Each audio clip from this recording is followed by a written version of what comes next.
Ano pa bang pwede kong gawin para makabawi sa'yo?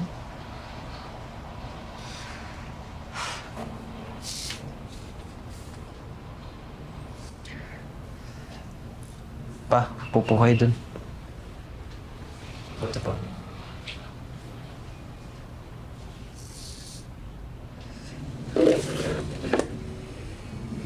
Ay, kamay niyo po pa.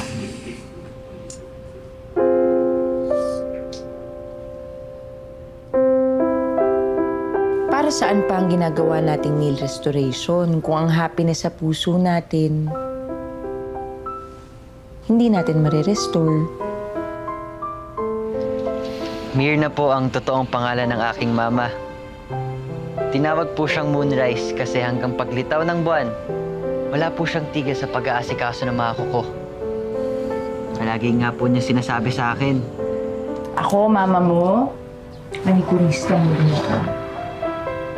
At anak kagaya ng mga kuko, ang buhay, hindi natin pwedeng kontrolin kung ano pwedeng mangyari. Pwedeng marumihan, pwedeng mabali, pero kahit ganun, may mga maliliit na bagay tayong pwedeng gawin para pagandahin ang design nito. Mapa-oval man yan, schoval, French tip, kung ano magpapasaya sa iyong kasusyalan. Sige. Dahil sa mama ko, natutunan ko pong magbigay kulay sa buhay ng iba. Parang moonrise sa madilim na gabi. Masaya po akong magbigay kinang sa buhay ng kahit sino mang customer na pumasok po dito. Kahit saglit lang. At kung mawala man po yung kinang na yun, mag-chip, mabali, o madumihan ulit,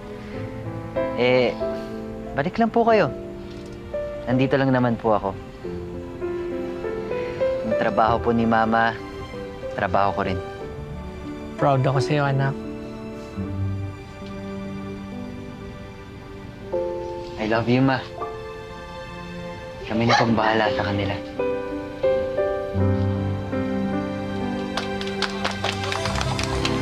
Tara, Ma. Pasok po, pasok po.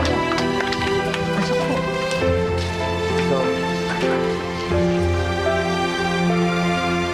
Winterio! Patawag ka. Si Lola Margarita kasi meron siyang malubhang sakit, kaya kailangan niyo na pong umuwi agad-agad. Konnichiwa! The original favorite Apo is back. Iba na yung ugali mo.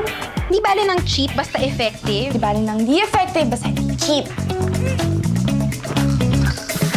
Go Candy! Go Lolly! Go Candy! Lolly! Lolly!